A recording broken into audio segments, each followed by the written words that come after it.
Y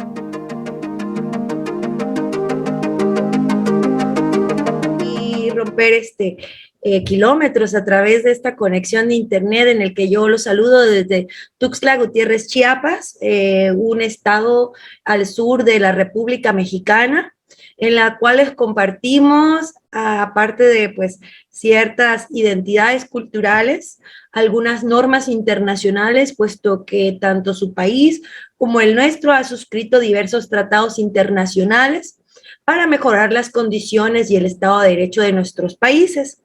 Todo este paradigma de derechos humanos es el que hoy vamos a platicar para tratar de tener al final de nuestra presentación ideas certeras de lo que es los derechos de los progenitores. Déjeme, voy a compartirle una filmina, por favor, permítame un segundo.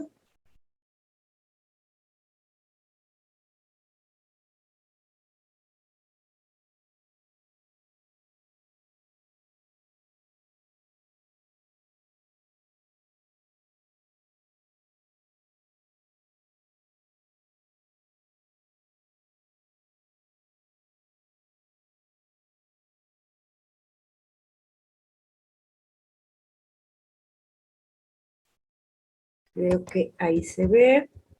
Ahí está.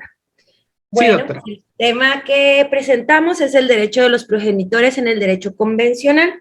Quiero que aterrizamos ciertas ideas de introducción para que todos podamos estar como en la misma sintonía. Es muy importante para mí conocer a qué se dedican. Me gustaría que todos en la barra de chat me digan cuál es su profesión, a qué se dedican, para que yo vaya viendo más o menos el lenguaje que hay que utilizar y qué recomendaciones puedo darle a todas y a todos acerca de sus áreas y las podamos relacionar y hacer de manera holística, porque la defensa de los derechos humanos no requiere solo de abogados, sino que requiere de muchas profesiones.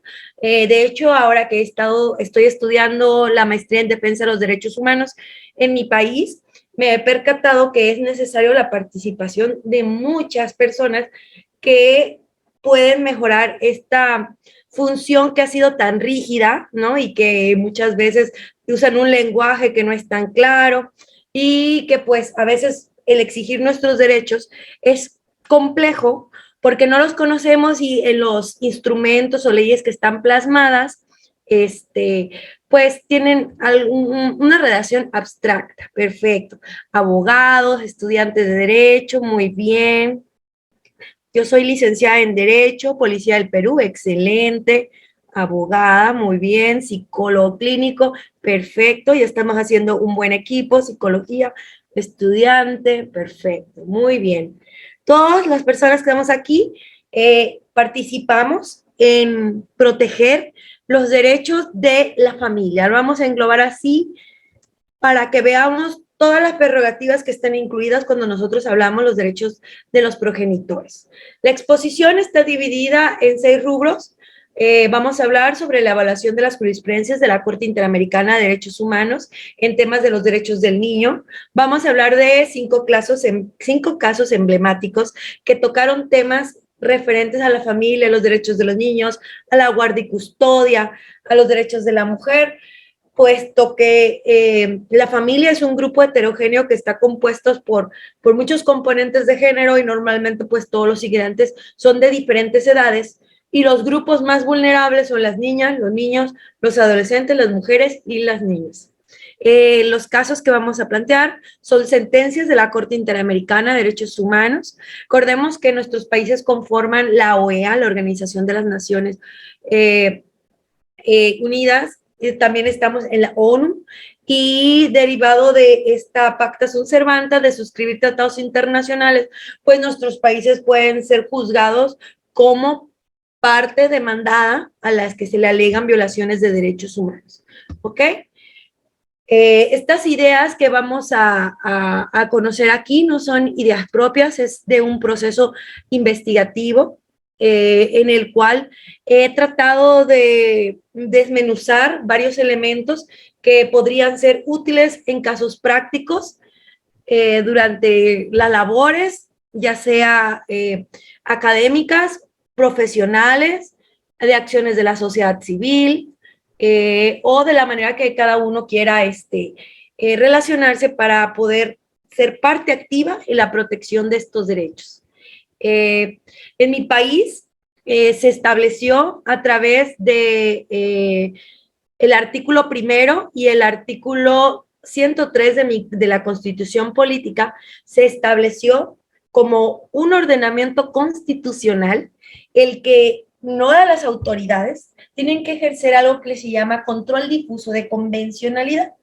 La convencionalidad significa tratados convencionales, que son todos los tratados internacionales. Cuando nosotros hablamos de derecho convencional, estamos hablando de derecho internacional público, ¿no? Eso es. Entonces, nuestra Carta Magna, a partir del año 2011, se incorporó esta obligación en que las autoridades ya no solo van a fundar sus resoluciones en las leyes nacionales, en mi código, en mi ley, en mi constitución, sino que ya van a fundar en los tratados internacionales que nuestro país suscriba. Y nuestro país está obligado por esta situación que se llama pacta sunt servanda, los pactos están hechos para cumplirse, y puesto si hay una voluntad de nuestro país de suscribir un tratado de derechos humanos, pues es lógico que deba ser para cumplirse, ¿no? No para omitirse. Por lo cual, se dicen que los derechos humanos tienen un efecto expansivo, porque antes, por ejemplo, en mi constitución se llamaban garantías constitucionales. Y entonces, estas garantías eran específicas para ciudadanos, ¿no? Yo como mexicana, ustedes como peruanos, pero y los migrantes, ¿no? Habían personas que quedaban fuera del cobijo de la ley. Entonces, se estipuló los derechos humanos para que la única condición que hubiere para exigir, para reconocerle esos derechos, es que sea un ser humano. No importa otra circunstancia de sexo, nacionalidad, raza, religión, cultura, ubicación geográfica, para gozar de más o menores derechos. Por esta razón, se le conoce como el control de convencionalidad con un efecto expansivo.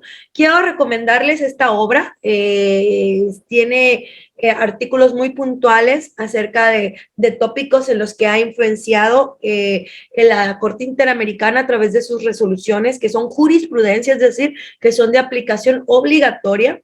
Les voy a pegar el link aquí en los mensajitos. Es una página de la Corte Interamericana en la que pueden descargar y se encuentra un artículo de mi autoría en el que ahondo profundamente los temas que vamos a ver hoy. Quiero empezar para pues poder escucharlos a ustedes también y hacer esto un poquito más dinámica. Ahora que pensamos en que los derechos humanos tienen un efecto expansivo, cuando nosotros hablamos de los derechos de los progenitores, ¿por qué estamos hablando también de un derecho expansivo? Y otra pregunta que quiero plantear es, ¿qué es la guardia y custodia? Otra pregunta es, ¿la Corte Interamericana de Derechos Humanos resuelve casos de guardia y custodia? ¿No? ¿Qué tiene que ver un tribunal internacional resolviendo cuestiones de justicia cotidiana o, como conocido, conflicto entre particulares, ¿no? ¿Alguien quisiera participar dando su opinión acerca de por qué son expansivos los derechos humanos y si considera que los derechos de los progenitores deben de resolverse en la Corte Interamericana? Pueden levantar su manito, estimados doctores, y le doy pase al audio. ¿No escucho? Sí, que levanten su manito y inmediatamente nosotros le estamos activando el audio, quienes quieran participar. Tenemos a Galaxy A11. En este momento voy a dar pase, doctor. Muy bien, ya le estoy dando pase del audio. Galaxy, muy buenas noches. Nuevamente le doy pase por segunda vez. Sí, en la mano izquierda puede activar su audio. 1, 2, 3. Creo que no sabe activar su audio, si no, pueden levantar su manito. Buenas noches con todos. Ahí está. ¿Cómo está, doctora? Buenas noches, qué gusto saludar. Ya está activo su audio.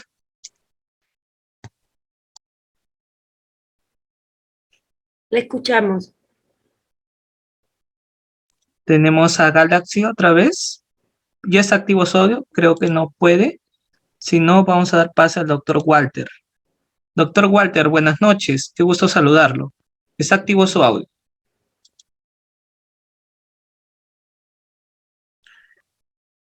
A ver, nuevamente, doctor Walter, activo su audio.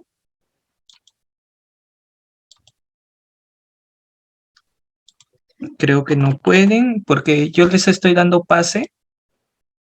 A ver, doctora Galaxy, estamos nuevamente habilitando audio. A ver, voy a dar, doctora, voy a activar audio para todos, a ver si pueden levantar. Creo que la doctora Ana. Doctora Ana, buenas noches, ¿está activo su audio? Sí, buenas Ahí noches, está. ¿me escucha? Sí, Genial. doctora. Bueno, yo todavía soy estudiante de Derecho, pero bueno, me interesan bastante estos temas. Bueno, ¿por qué se dice efecto expansivo?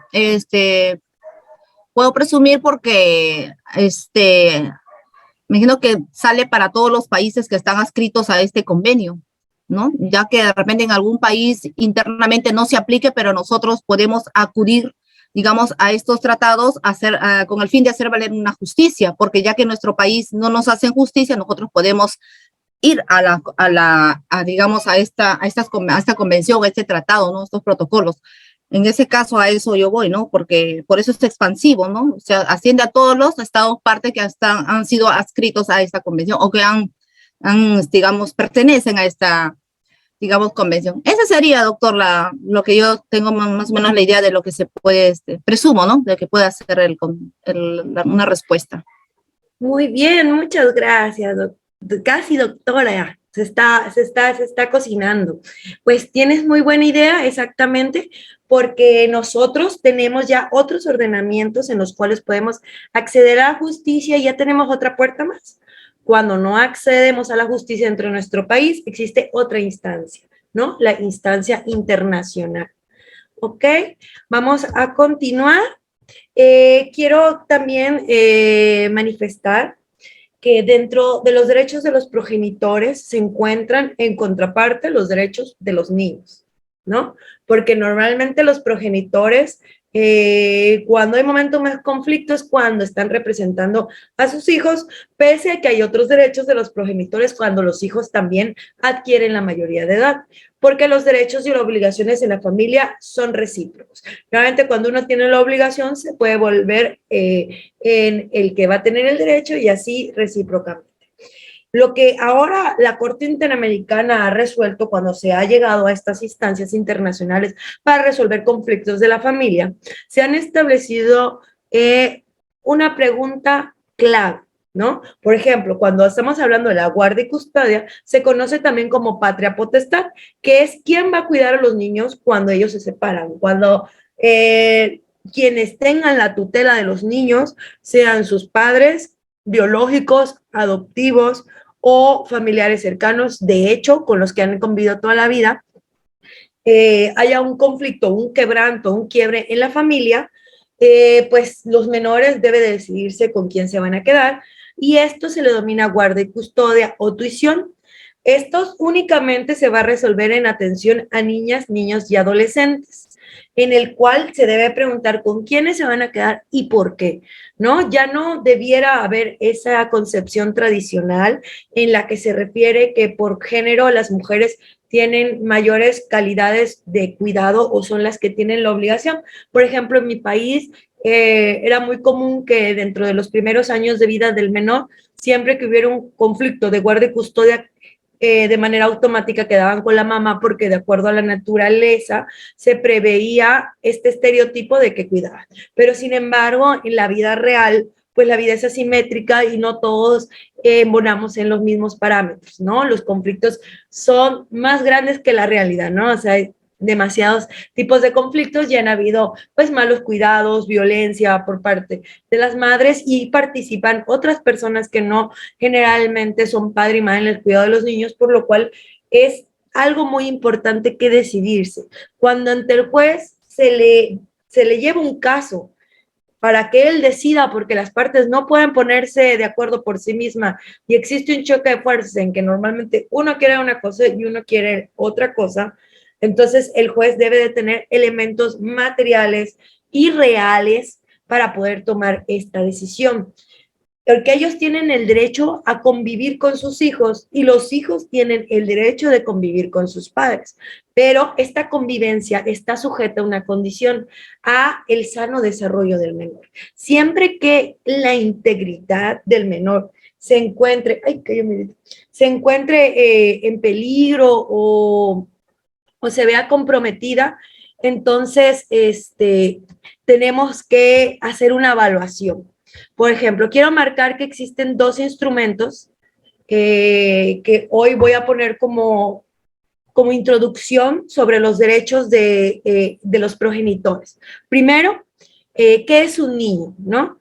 El niño no se encuentra el concepto en la Convención Americana la Convención Americana, pero sin embargo en la Convención sobre los Derechos del Niño del Sistema 1, el cual se instauró desde el 20 de noviembre de 1989, dijo que se entiende por niño todo ser humano que desde su nacimiento hasta los 18 años de edad, salvo que haya alcanzado antes la mayoría de edad, por ejemplo, que haya contraído matrimonio, ¿no? Y en la Convención Americana sobre los Derechos Humanos, que fue instalada el 7 de mayo de 1981, dice que todo niño tiene derecho a las medidas de protección que su condición de menor requieren por parte de su familia y de la sociedad y del Estado. Entonces, aquí tenemos los dos derechos, ¿no? El del niño a ser protegido desde su nacimiento hasta los 18 años y que tienen derecho a medidas de protección por parte del Estado, siempre pensando en lo mejor para el menor. ¿Se escucha bien? Hay algunos comentarios que algunos no escuchan, no sé si sea su audio. Ahora, hay un concepto muy importante que quiero que tomemos en cuenta, que es el interés superior del niño. El interés superior del niño es... Sí se escucha bien, doctora, disculpe. Ay, muchas gracias, doctor Ride. El interés superior del niño significa lo que literalmente las palabras leemos, que cuando se hay un conflicto para ponderar cuál es la decisión que se va a tomar, lo más importante es que el niño esté bien. Lo más importante sobre los derechos de todos los demás es la integridad y el bienestar del niño. Esto lo vamos a fundar en los artículos 3, 7, 8, 9, 12, 16, 18, 19, 20 y 27 de la Convención de los Derechos del Niño, en el que dice que el desarrollo y bienestar integral del niño comprende el derecho a conocer a sus padres. Ojo, aquí también está el derecho de los hijos a conocer quién es su papá en caso de adopción, ¿no? Y ser cuidado por ellos, porque inicialmente, pues, el vínculo es biológico y después puede surgir un vínculo, de hecho. Y dentro de estas prerrogativas, una de las cosas más importantes es a preservar las relaciones de la familia, que no se le separe de su núcleo familiar. En la Convención sobre Derechos del Niño, en el artículo 19, en la primera parte, dicen que los estados partes van a adoptar todas las medidas, sean estas de manera legislativa, creando normas, leyes, estatutos,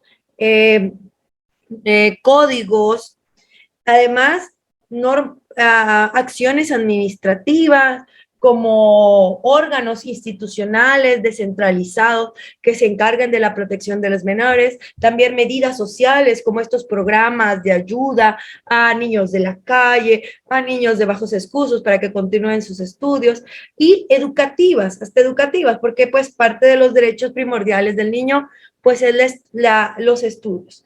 Y esto debe ser siempre protegiéndolos contra cualquier perjuicio o abuso, sea físico, mental o descuido, trato negligente, malos tratos, explotación, incluido el abuso sexual, mientras el niño se encuentre bajo el cuidado de los padres o de algún representante legal o de cualquier persona que lo tenga a su cargo.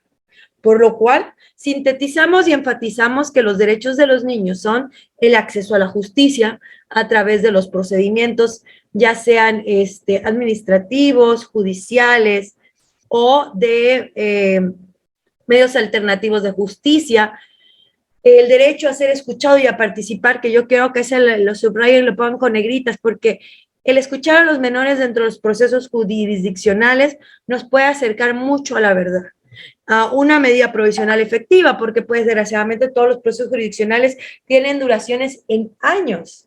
Entonces, pues normalmente o cotidianamente, los niños que están siendo sometidos a un proceso jurisdiccional muchas veces alcanzan la mayoría de edad dentro del proceso, por lo cual las medidas provisionales son medulares para ver qué se va a hacer con el niño mientras se resuelve el conflicto.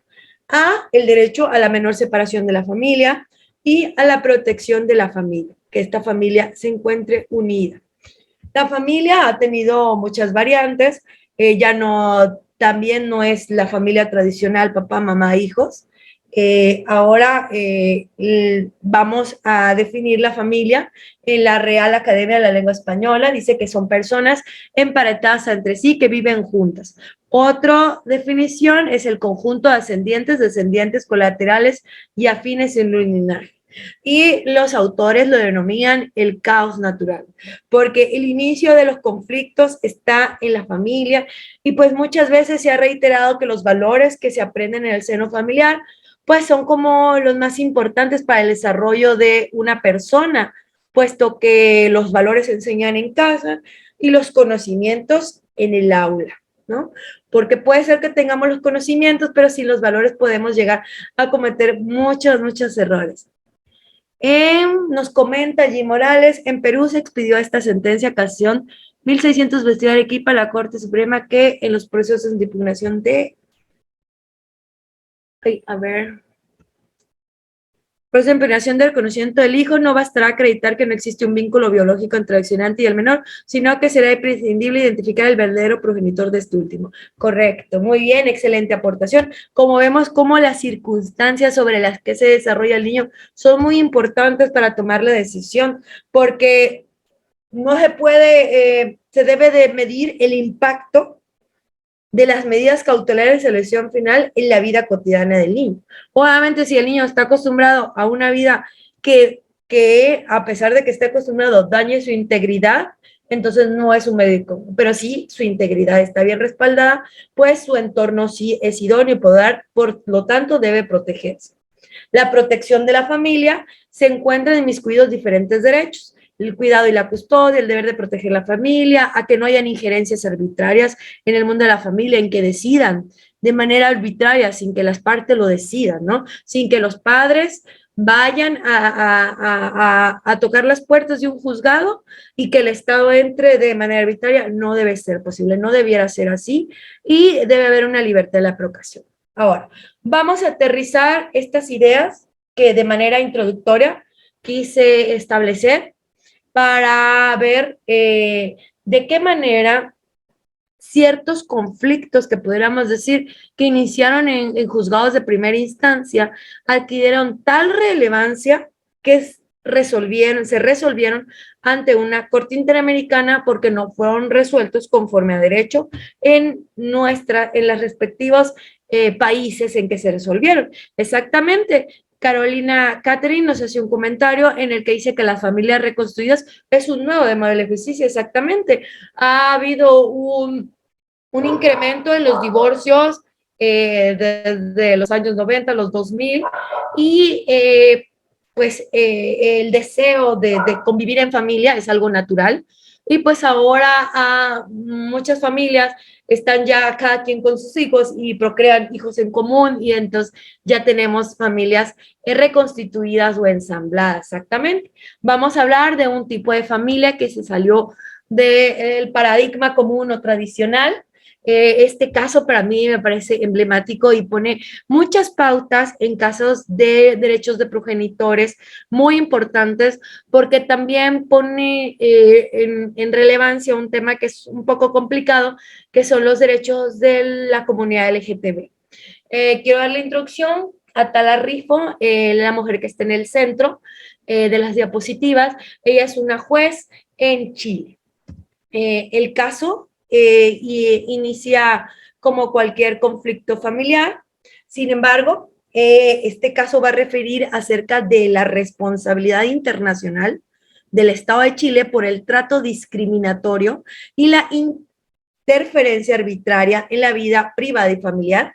Recuerden el derecho que habíamos hablado en las líneas anteriores, el Estado no puede inferir arbitrariamente en la vida de las familias, en este caso así sucedió, y todo esto debido a la orientación sexual de Karen Atala Rifo en un proceso judicial que tuvo como consecuencia final el retiro de custodio de sus 3 menores hijas de iniciales M, V y R. En el 2002, Karen Atala Rifo decidió finalizar su matrimonio con el señor Ricardo Jaime López Allende, en el cual en este matrimonio hubieron 3 hijas y como había una buena relación en ese momento de la separación, pues por mutuo acuerdo, Karen y el señor, el progenitor, determinaron que la tuición, como se denomina, y los cuidados de las menores quedarían a favor de la madre y ellas vivían en la ciudad de Villarrica. Es entonces que en noviembre del 2002 decide la jueza Atala Rifo vivir en el mismo domicilio y iniciar una vida en pareja con la señora Emma Ramón, y entonces viven en la misma casa ellas y las 3 hijas, por lo cual en el 2003, al enterarse el padre de esta situación, interpone inmediatamente una demanda de tuición o custodia en el juzgado de menores de Villarrica, porque él consideraba que había un grave riesgo en el desarrollo de sus menores por la decisión de la madre de vivir en compañía de una persona de su mismo sexo. Entonces, el juzgado del 2003 se turna el caso al juzgado de menores de Villarrica, en el que se rechazó la demanda de tuición. Posteriormente, en mayo del 2004, en la cuarta sala de la Corte Suprema de la Justicia de Chile, se acoge el recurso de queja presentado por Ricardo y le concede la tuición definitiva de las niñas. En marzo del 2014, la Corte de Apelaciones de Temuco confirma la sentencia.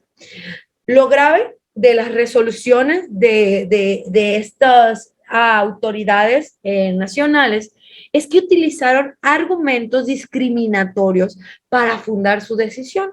O sea, que los argumentos con los cuales decidieron que las niñas estaban mejor con el padre eran basadas en especulaciones basadas en su orientación sexual. ¿Por qué? Porque dentro de la sentencia decían que era reprochable, jurídicamente irreprobable, que la señora Atala haya tomado la decisión de rehacer su vida y de iniciar una relación homosexual cuando ya era madre de 3 niñas, como diciendo, bueno, ya eres madre, ya no puedes hacer eso, ¿no? Eso estaba en una sentencia. Que al ejercer su homosexualidad, cuando decidió convivir con una pareja del mismo sexo, privilegió sus intereses personales sobre sus hijas. Entonces le está imponiendo una carga, le está diciendo, si quieres estar con tus hijas, tienes que ser soltera. Entonces, esa es una injerencia grave. Además, hubo un test de daño especulativo. ¿Por qué especulativo? Porque no se realizó ninguna valoración psicológica o una valoración psicosocial con un perito especializado que pueda determinar un daño real, ¿no? En los niños, en el cual decían que podría haber un daño eventual en la confusión de roles sexuales y una situación de riesgo para el desarrollo de niños.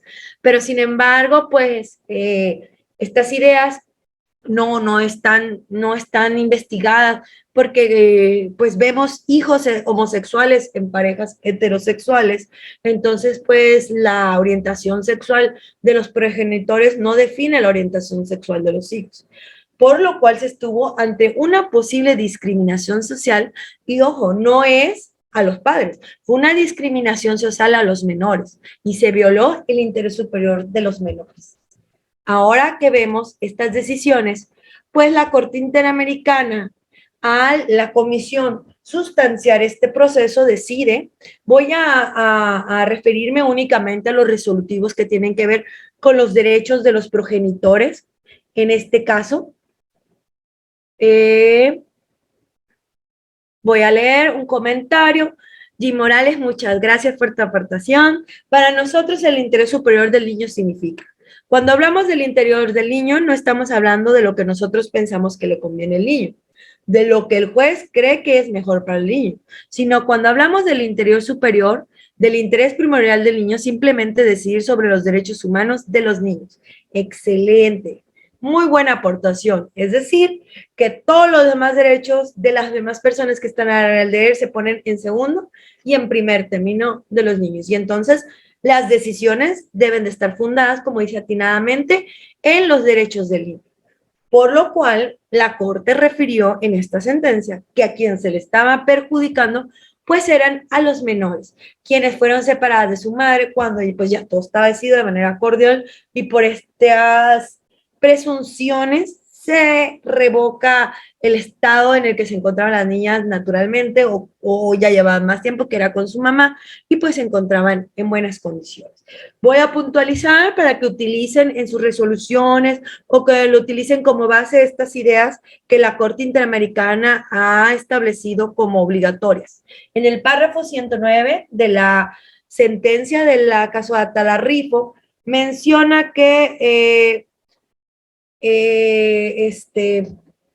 la Corte constata que la determinación del interés superior del niño en casos de cuidado y custodia de menores de edad se debe de hacer a partir de la evaluación de los comportamientos parentales específicos. Ese es un estudio psicológico específico, solo lo puede hacer un psicólogo, y su impacto negativo en el bienestar y desarrollo del niño según sea el caso, los daños o riesgos reales y probados y no especulativos imaginarios. Aquí entonces ya le pone una pizca de ciencia para poder tomar decisiones, para que no sea exactamente como nos dijo nuestra compañera, que no sea el juez a través de sus ideas o de sus construcciones culturales, sino sea de estudios científicos y reales y de especialistas. En el párrafo 120, así, voy a leer otro comentario también muy atinado, como dice Carolina Catherine, doctora, se tiene que decir que el interés superior es el fin supremo de la sociedad. Exactamente, yo considero que pues son de los grupos más vulnerables y pues los niños bien cuidados van a ser adultos bien conducidos, ¿no? En el párrafo 120, otro que quiero que puntualicen y recuerden en este diplomado, es que el tribunal constata que en el marco de las sociedades contemporáneas se dan muchos cambios sociales, culturales, institucionales, y estos van encaminados a desarrollos más incluyentes, de que todas las opciones de vida que hay de sus ciudadanos, las cuales se evidencia a través de que ya hay aceptación social de parejas interraciales, blancos y negros, que pues antes era algo no fácil de aceptar, lo cual las padres o madres solteros, que ya hay familias monoparentales, parejas divorciadas, en las cuales ya no son tan mal vistos y las cuales en otros momentos no eran aceptados por la sociedad. En este sentido, pues si también la sociedad está evolucionando, pues el derecho y los estados también deben de ayudar a la base social y no marcar un freno, lo que podría ser algo como un retroceso retrógrado. De lo contrario, el derecho corre un grave riesgo de legitimar y consolidar distintas formas de discriminación que violan derechos humanos. Vamos a ver ahora otro caso, es el caso Fornerón e hija versus Argentina. A ver, una pregunta, ¿qué pasa cuando la madre priva el derecho de pasar tiempo con el padre? Pues están violando los derechos del niño, puesto que se ha probado que un niño que tiene mejor seguridad en sí mismo es aquel que tiene una sana convivencia con ambos padres, porque desgraciadamente, pues, esas ausencias son irreemplazables y entonces debe de denunciarse ante autoridad familiar, primeramente para solicitar un régimen de convivencia judicial en el que el juez vigile que la madre cumpla con esto y en el caso de que no cumpla, existen algunas medidas de apremio que van desde multas económicas hasta órdenes de arresto por algunas horas, en el país son 36 horas, en el caso de que no cumplan con determinaciones judiciales.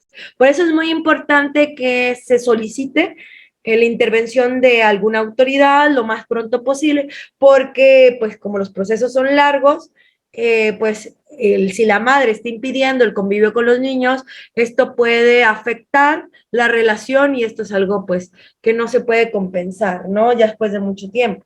Este es un caso que habla sobre este tema, es el caso Fornerón e hija versus Argentina, de cómo un padre, a pesar de querer y tener la disposición de convivir con su hija, le fue negado no solo por la madre, sino por el Estado y tuvo que buscar la protección de organismos internacionales para hacerlo efectivo. Vamos a contar los hechos.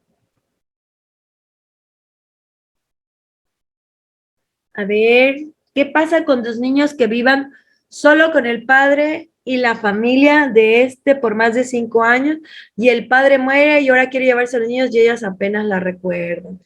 Pues en este caso, si los abuelos también ellos quisieran y hubiera un conflicto en la tuición entre los abuelos y la madre, yo recomendaría que se iniciara con un régimen de convivencia con la madre y que la tuición estuviera con los abuelos para que paulatinamente se vayan nutriendo y vayan viendo también el impacto de este convivio con los hijos y ver pues que hayan buenas acciones y poder evaluar el comportamiento parental de la madre para ver de qué manera y así pues paulatinamente poder mejorar la relación para que pues puedan suceder dos cosas.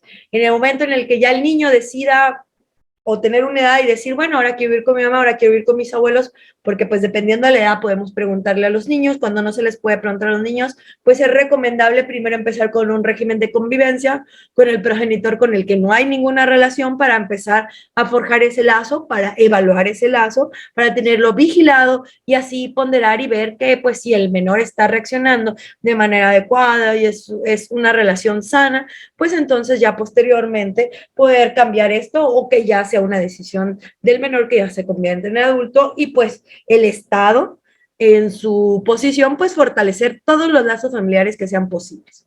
Bueno, volviendo al caso, nace la niña M el 16 de junio del 2000. Quiero que pongamos mucha atención en las fechas para que vean cómo un menor entra en un conflicto judicial desde que nace y le da con la que termina teniendo la menor cuando se resuelve ante la Corte Interamericana. Entonces nace en el 2000, la niña M es hija de Diana Elizabeth Enríquez y de Leonardo Aníbal Javier Fornerón. Fornerón es con el que lleva el título de esta sentencia, el 16 de junio del 2000. La señora Enríquez decide unilateralmente entregar a su hija en guardia provisoria con fines de adopción a un matrimonio que se denomina BZ. Esta decisión de entregar provisionalmente en guardia a su hija de manera unilateral quiere decir que solo lo decidió la madre, no lo decidió el padre, lo hizo ante un defensor de pobres y menores suplente en la ciudad de Victoria, por lo cual hay un documento oficial que documenta este hecho. Sin embargo, cuando él se entera que ella estaba embarazada, muchas veces le preguntó si el hijo era de ella negaba que él era el padre, y entonces al nacer la menor, ante la Defensoría de Pobres y Menores manifestó que deseaba y que si él era el padre, quería ella quedarse al cargo de los cuidados del niño y reconoció legalmente como su hija a su hija, pero sin embargo, el 1 de agosto del 2000, el matrimonio BS solicitó la guardia judicial de M. Dentro del proceso judicial, obviamente, la prueba idónea para poder relacionar si es su progenitor, pues es la prueba de ADN, en el que se va a probar si hay una identificación de estos genes y se acreditó que sí era el padre. O sea, una confirmación de la paternidad a través de una prueba pericial idónea.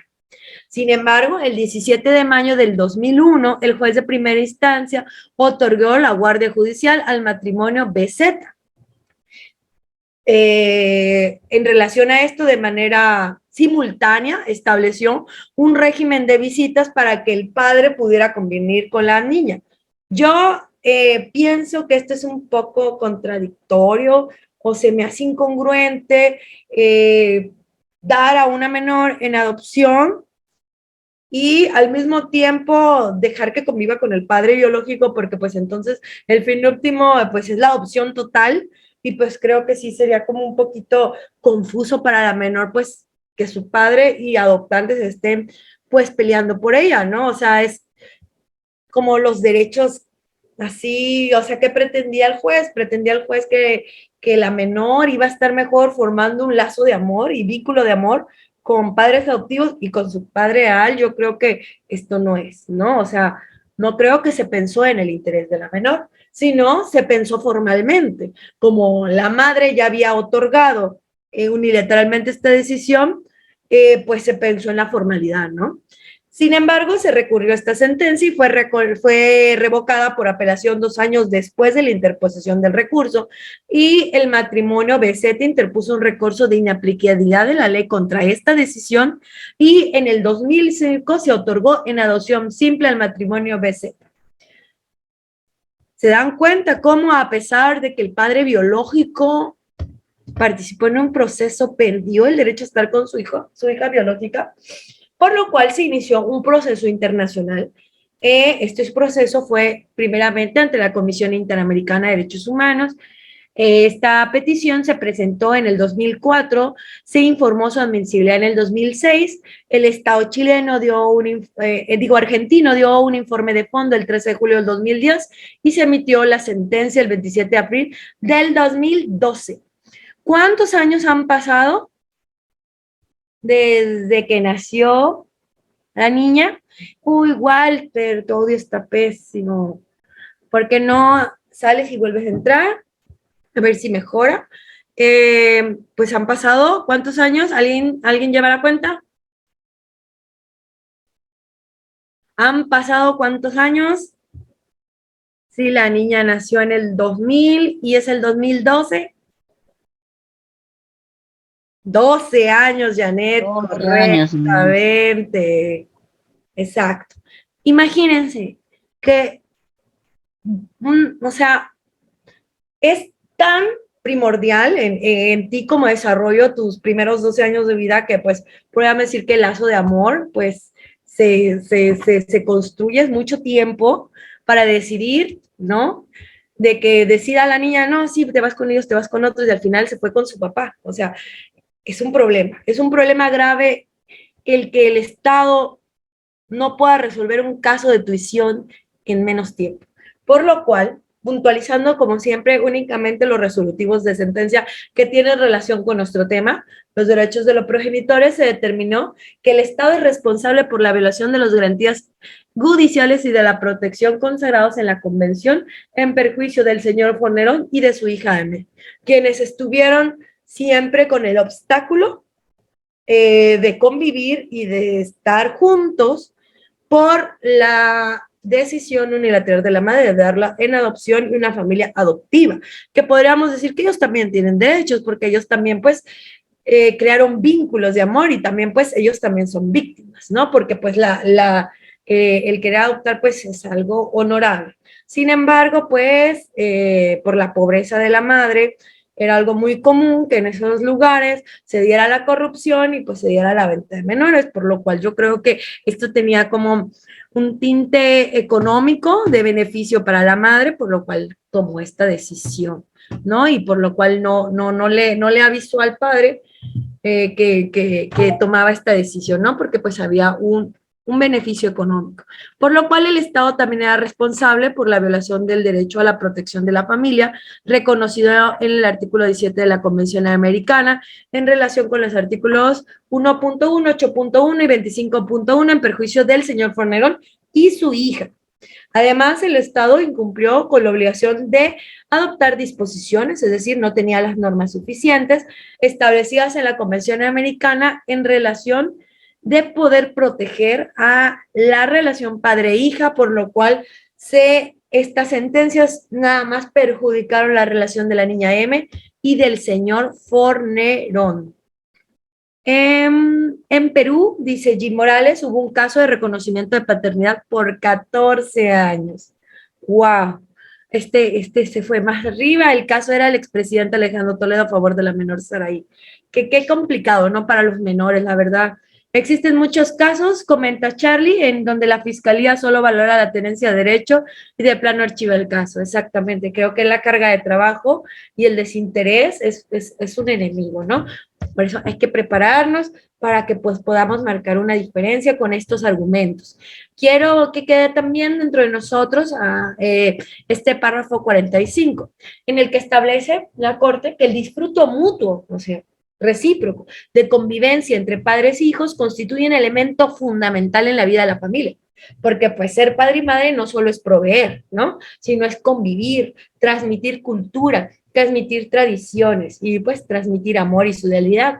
En este sentido, el niño debe de permanecer en su núcleo familiar, salvo que existan razones determinantes, probadas, en función del interés superior de aquel para optar separarlo de su familia. Es decir, si voy a tomar como decisión, como autoridad, separar a un menor de sus padres debe ser por su bienestar, ¿no?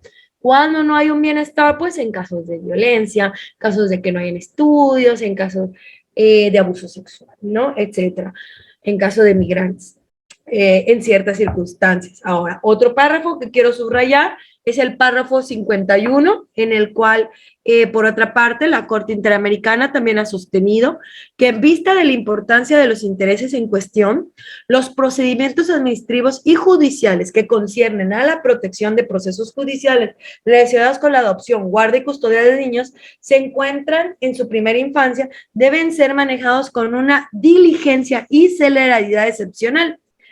Generalmente hablamos del plazo razonable, pero pues ¿cuánto es el plazo razonable? Aquí ya marcan un número, ¿no? En el párrafo 70 dicen que cuando se estén resolviendo este tipo de procesos, el proceso sobre guarda y custodia no debe de durar más de 3 años, que pone en ejemplo el caso de Fornero, ¿no? No debe de pasar de estos 3 años, ya nos están poniendo un tope, ¿no? Vamos a hablar de otra sentencia. Es el caso Familia Pacheco Tineo versus Bolivia. Vamos bien. No quiero que se me pase ningún comentario. Todos bien. Aquí tengo una pregunta que no he contestado.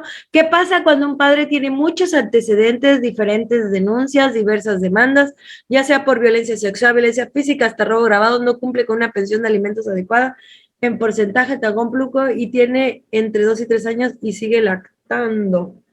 Bueno, pues todas estas características van a ser analizadas por padre y puede llegar a perder hasta la guardia y custodia y la patria potestad que se domina en mi país y perder todo derecho de convivencia, pero sin embargo persisten las obligaciones y pues el delito que podría cometer en agravio de los menores, pues sería el no pasar alimentos y pues es un delito que sí amerita la privación de la libertad, ¿no? Entonces, dependiendo por qué materia vayas a denunciar estos hechos, pues va a ser la consecuencia. Si nos vamos por la vía civil, pues va a permanecer una pensión y va a perder los derechos de convivencia, y si nos vamos en la vía penal, pues puede llegar a tener un castigo pecuniario o la pérdida de la libertad.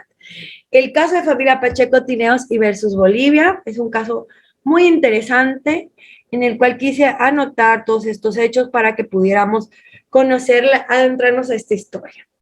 Esta historia es sobre Rumaldo Pacheco y la señora Fredesvina Tineo, quienes fueron procesados y detenidos en el Perú por una supuesta comisión de delitos de terrorismo a inicios de 1990. Tras la absolución y liberación 5 años después, los señores Pacheco Tineo ingresaron a Bolivia.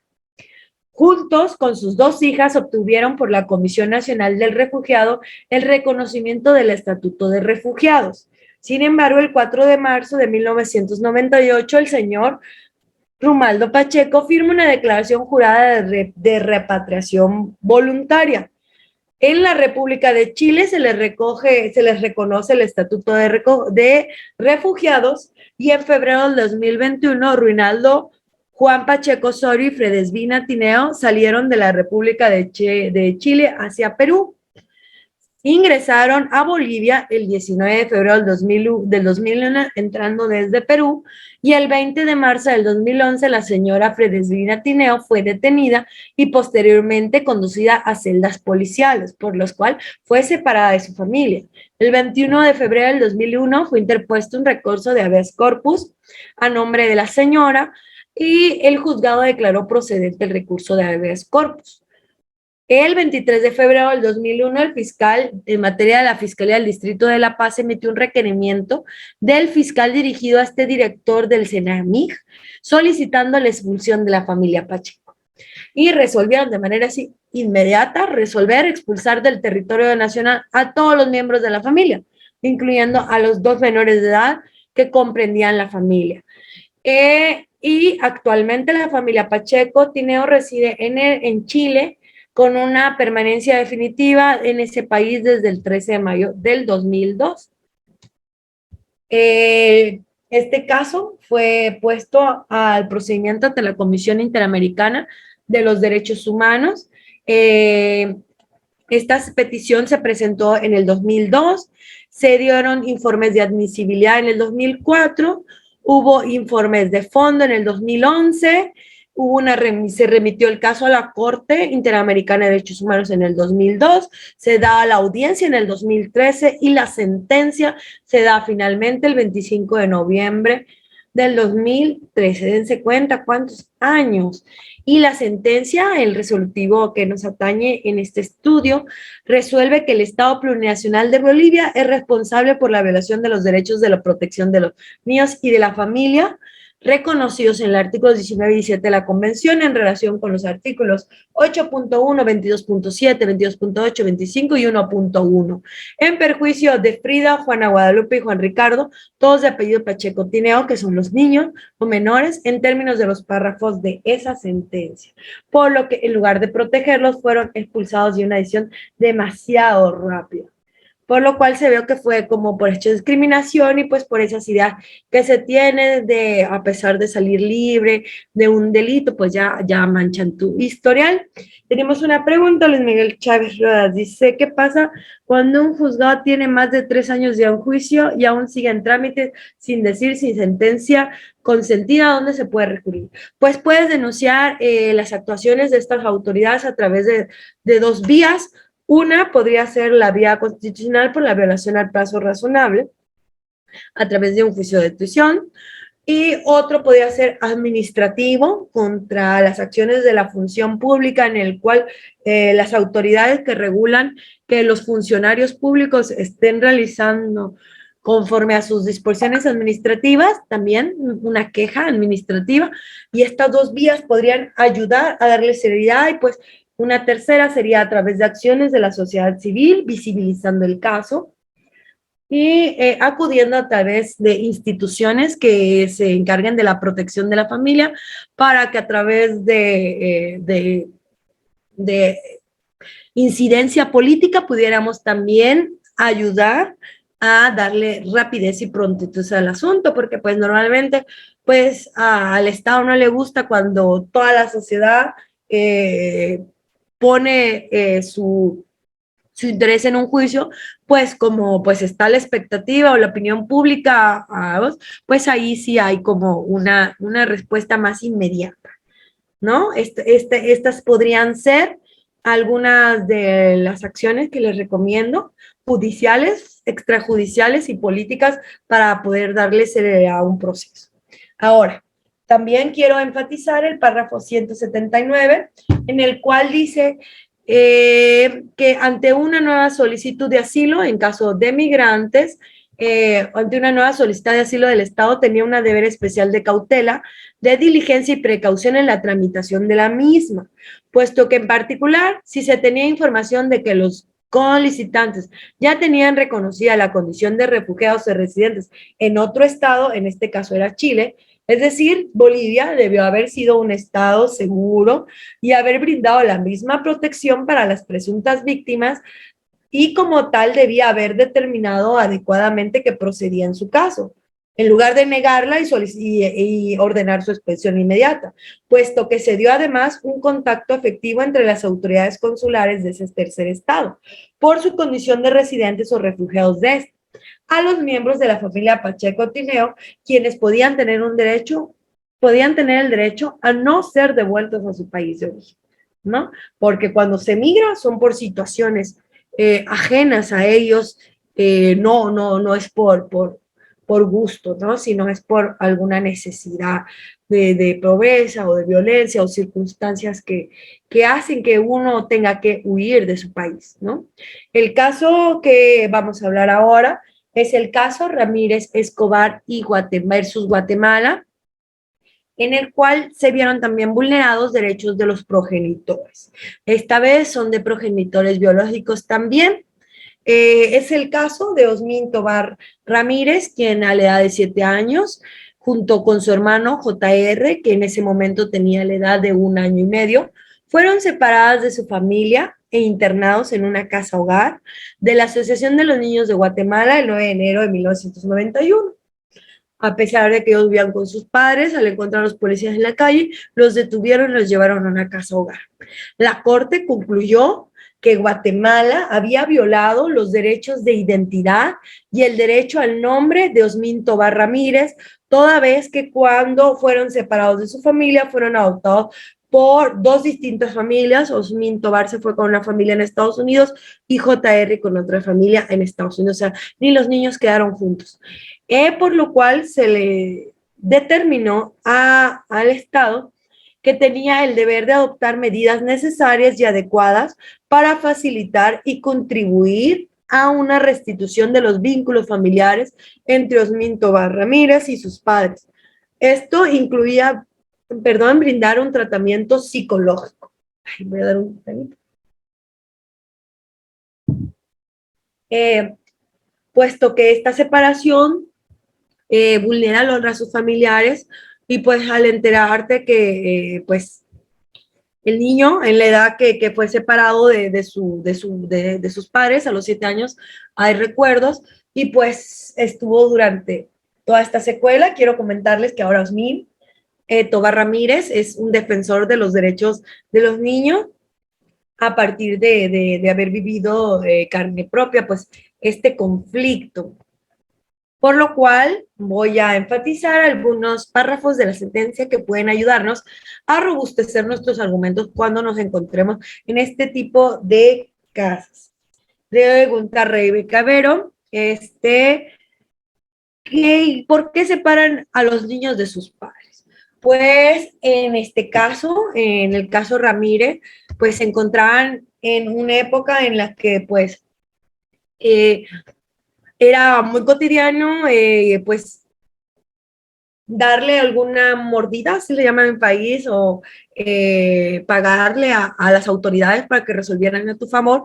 Y pues habían personas que querían adoptar, y entonces se hace como una mafia en el que están viendo que niños no están bien cuidados, ¿no? Y los separan de su familia y creen que pues a lo mejor nos van a reclamar por su condición de pobreza, y estos niños fueron separados así porque supuestamente los encontraron en la calle, y a pesar de que los padres acudieron a reclamarlos a través de sus procedimientos nacionales, pues estos ya habían sido enviados, y al hacer el cotejo o la ponderación entre los derechos de los padres adoptivos y los padres biológicos, predominaron y protegieron al de los padres adoptivos, ¿no? Porque pues ellos podríamos decir que eran participantes de buena fe, por así decirlo, pero pues sin embargo la Corte Interamericana pues resolvió a favor de los padres biológicos, porque se determinó que si había sido no legalmente esta separación. Doctora, buenas noches, Gloria Janet. Quiero hacer una pregunta.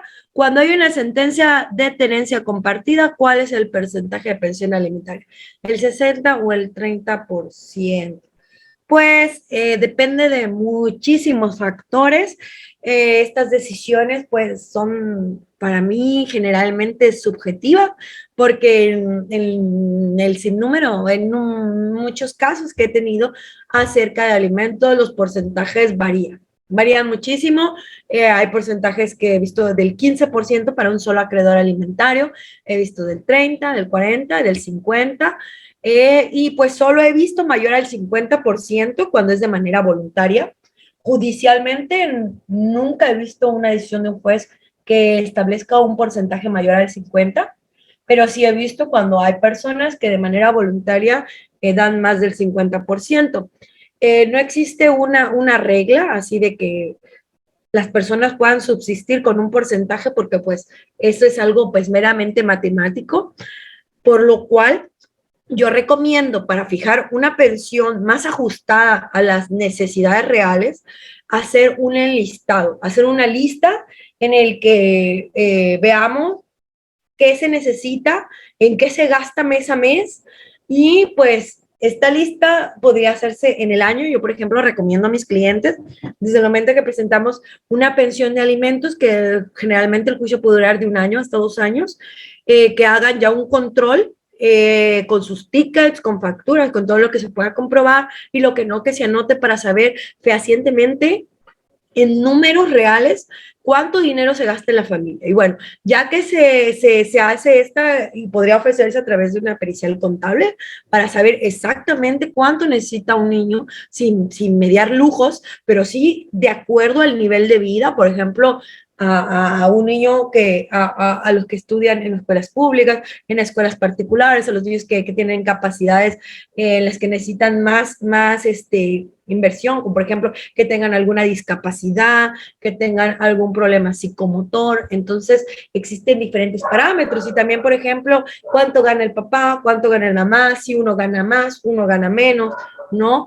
Y pues normalmente el que tiene a los niños cumple con la obligación, no en un porcentaje, y realmente no se sabe cuánto aporta el progenitor que tiene a los niños, que pues en mi experiencia, normalmente el progenitor que tiene a los niños gasta mucho, porque pues tener un niño, pues ya uno, que el que tiene al menor no puede esperar a que el dinero ajuste, sino que uno tiene que brindarle. Entonces, uno cumple con esta obligación al incorporarlos a tu hogar. Así lo denomina nuestro Código Civil, la incorporación del niño, pues uno ya está cumpliendo con la obligación. Entonces, partamos para saber cuánto es lo justo en cantidad económica de los gastos reales, ¿no? Colegiatura, medicina, diversión, ropa, vestimenta, todo entra para poder hacer un balance real como una empresa de gastos y así poder redistribuirlos de manera proporcional entre los progenitores.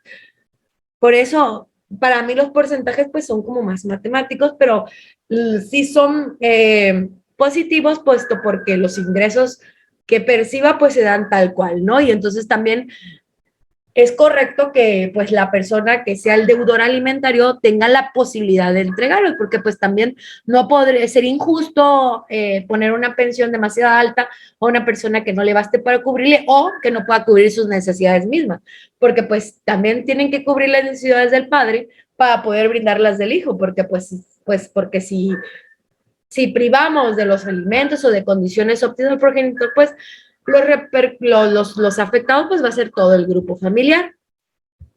Entonces no podemos pensar en números. Reiber nos da un comentario. Dependerá de las necesidades del menor y posibilidades del obligado, exactamente. Los días en que van a estar los niños con cada padre, entre otros factores. Ello dependiendo también si los padres llevan un acuerdo, caso contrario el juez tiene que ponderar muchos factores. Excelente. Jim Morales dice, en el Perú la pensión de alimentos se fija los alimentos de acuerdo a lo que gana el progenitor y no de acuerdo a las necesidades del menor. Caso la poquita farfán, lo que pasa a las madres es de varios miles de soles. Sí, lamentable. Muchas gracias, doctora. Fue una respuesta muy clara, precisa. Perfecto, Clara, me da mucho gusto.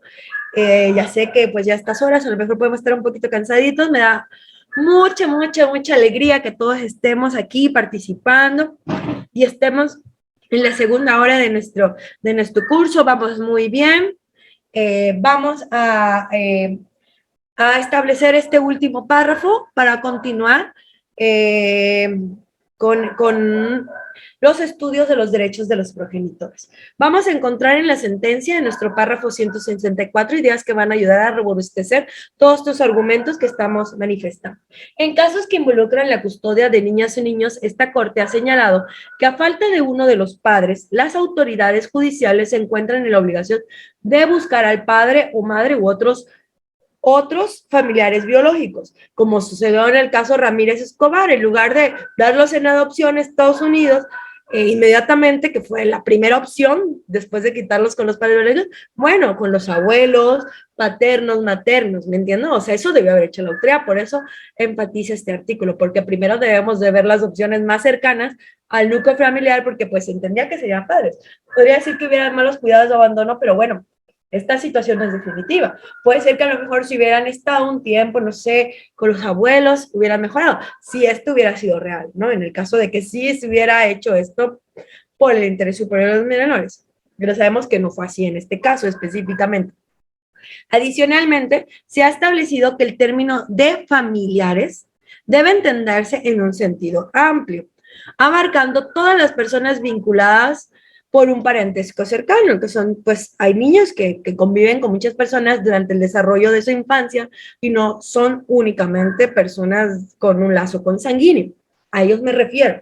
En este sentido, la perita Magdalena Paula Fernández señaló que si alguien en la familia extensa puede brindarle cuidado, deberá también buscar en el entorno efectivo del niño, es decir, parientes no consanguíneos con quien el niño tenga un vínculo afectivo, ¿no? Porque hay niños que crecen y son cuidados y amados y dentro con personas que no necesariamente son papá y mamá. Solo en el caso de que ya la autoridad vio todas estas alternativas, ¿no? Vínculos consanguíneos, vínculos no consanguíneos, o sea, estudió el entorno del menor. O sea, no se puso a ver desde por fuera dónde voy a tener al niño, sino se adentró en la vida natural del niño para poder tomar una decisión, que eso debe ser lo que debe hacer. Y entonces, ya que son investigadas suficientemente y descartadas las opciones, recién ahí debiera pensarse en una alternativa de cuidado por parte de personas desconocidas o extrañas al juicio del niño. Entonces, ya que agotamos todas esas alternativas dentro de su entorno familiar del menor, entonces ya podemos pensar en una adopción, ¿no? Fuera de este entorno natural para sacar al menor del lugar que él estaba acostumbrado a vivir. Luisa Delgado comenta: lamentablemente algunos jueces no ven lo que ganan los padres, simplemente dan una sentencia por cumplir, capricho de la madre. Es algo que miro a diario, sí, lamentablemente. Padres taxistas que ganan un mínimo y le pueden a pagar 800 soles al mes, y con todo esto la madre no deja ver a las hijas. Híjole, pues hay que tratar de casarnos con estos problemas para tratar pues a través de capacitaciones. Este es el primer medio idóneo para mejorar estas circunstancias, porque muchas veces pues el padre que no está bien asesorado o que pues hay muchas circunstancias por lo cual debemos de capacitarnos para llevar la realidad al juzgado, porque el juzgado debe de resolver a través de elementos reales, ¿no? Como lo habíamos dicho en la primera sentencia del caso de Atalarrifo, no presunciones, ¿no? Debemos de conocer la realidad para poder resolver atinadamente. Pero pues desgraciadamente muchas veces pues las partes ni conocen a los jueces y muchas de las sentencias pues están siendo resueltas por resolver, por hacer los números mayores de resolución, ¿no? Por hacer las gráficas más altas del Poder Judicial en el que se vea que pues, están resolviendo. Mabel nos comenta: una niña fue criada por una pareja. La adoptaron en su mayoría de edad. Ahora que los padres murieron, los hijos biológicos impugnan la adopción. ¿Es posible? ¿Es un derecho de los hijos biológicos? No, no es un derecho de los hijos biológicos impugnar la adopción. La adopción es plena cuando ya hay sentencia que causó ejecutoria y es irrevocable, salvo por circunstancias de violencia, pero pues en este caso, como pues ya falleció, pues no habría una manera de romper ese vínculo que hubo entre el adoptante y el adoptado. Yo me imagino que esta pugna debe ser por algún tipo de derechos hereditarios, ¿no? Porque pues los hijos adoptivos y los hijos biológicos reconocidos tienen los mismos derechos, ¿no? Esto podría hacerse, me pongo a pensar en qué casos, pues en el caso de que aún estén vivos y que la hija adoptante lleve al empobrecimiento, robe, sea violenta, podría ser por un tipo de ese tipo de casos, podría revocarse la adopción, pero pues en el caso que menciona, no. Dice, comenta Jean Morales, no sé cómo será en México, pero en Perú gana quien tiene más dinero o el apellido. Sí, aquí en México es igual. Por ejemplo, un Morales como yo no le podría ganar a un Miro Quesada. Sí, aquí sufrimos del mismo cáncer, ¿no? Sin embargo, pues yo considero que sé que es un caso en un millón, todos estos casos que han pasado a la Corte Interamericana. Quiero que sea un panorama alentador. Sé que pues realmente la Corte Interamericana no se da abasto, pues ponen en la mesa o en el buzón mil casos y pasan uno, ¿no? O sea, es un dato no certero, pero quiero que se den cuenta de lo complejo, pero que estos casos no tienen el objetivo de ser una cuarta instancia y que todos tengamos el objetivo de llegar a esa instancia, pero alcanzar el acceso a la justicia, sino que utilicen todas estas sentencias en los procesos que resuelven particularmente cada uno de ustedes o en los procesos que se les dé su opinión para que a través de estos argumentos, pues se las pongamos un poco más complicadas a los jueces y podamos, no sé, ir evolucionando y como lo refiere en el libro del sistema interamericano, lograr expandir los derechos humanos a nuestros tribunales. María Andrés, en el caso que un padre no tenga los medios económicos para pasar alimentos, ¿qué sucede? Pues en mi caso, en México los alimentos se fijan en salarios mínimos. Si no hay manera de cómo acreditarle los ingresos a alguien, porque pues hay muchas labores que no hay manera de acreditar ingresos porque no se le pagan ni a través de una cuenta bancaria, ni tiene derechos de seguridad social, entonces pues se fijan en salarios mínimos. He visto que lo fijan a veces un salario mínimo, el 50% del salario mínimo. Por ejemplo, aquí el salario mínimo está como en 120 y tantos pesos diarios y son como 5,000 pesos mensuales. Entonces, esa es como lo mínimo que se puede dar para fijar una pensión. Eso sí, el desempleo no es una excusa o una forma de excusarse, de cumplir con los derechos alimentarios, no. Porque nuevamente vamos a ponderar los alimentos que nos dan la vida, ¿no? Si no comemos, nos morimos. Entonces, si el niño no come, se muere. Ahora, los derechos del papá, el papá tiene la obligación de proveer alimentos a su hija, pero pues tampoco tiene dinero, ¿no? Tiene el derecho a convivir con sus hijos.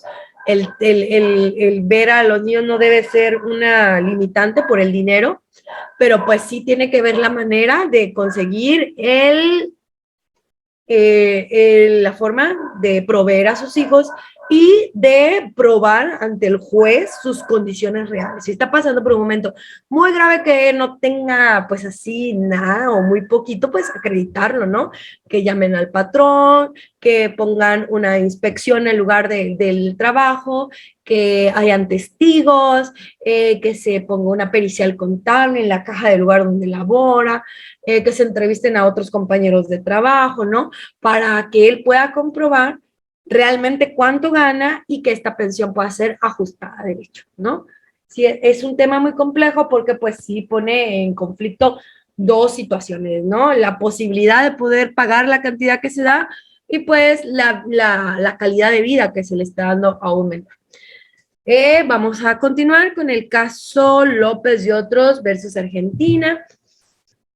Aquí, en este caso, estamos ante una controversia que alega sobre la responsabilidad internacional del Estado por los traslados de Néstor Rolando López, Miguel Ángel González Mendoza, José Heriberto Muñez Zavala y Hugo Alberto Blanco a centros de detención ubicados a distancias entre 800 y 2.000 kilómetros de sus familias.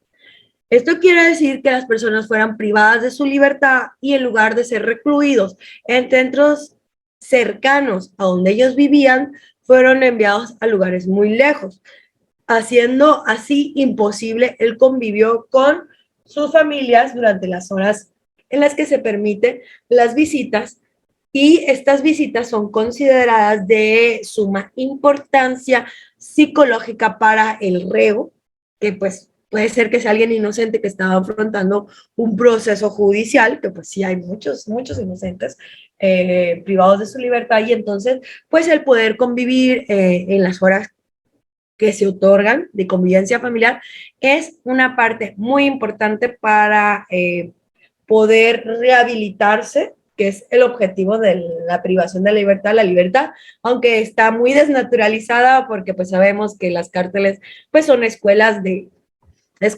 delincuentes, ¿no? Yo creo que si alguien entra ahí siendo delincuente, sale siendo mayor delincuente, en lugar de mejorar, yo creo que agravan, ¿no? Estas conductas, ¿no? Por eso hay mucha reinserción, por lo cual las autoridades judiciales a cargo de la ejecución de la pena privativa de libertad que afrontaban estas personas y de sus defensores, por lo cual la Corte Interamericana concluyó que Argentina era responsable por la violación de derechos humanos en perjuicio de núcleos familiares de los presos traslados. Dense cuenta cómo el derecho de los progenitores estaba aquí protegido en el derecho de convivir con su familia, ¿no?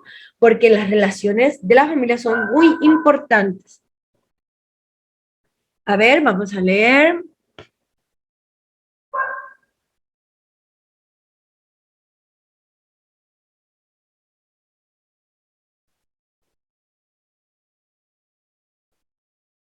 Al hijo adoptivo se le quita el apellido, sí, y se le agregan los apellidos del padre o madre adoptante. Jim, a la cárcel por el proceso de omisión de asistencia familiar, exactamente. Declaración indigna, declarar indigno.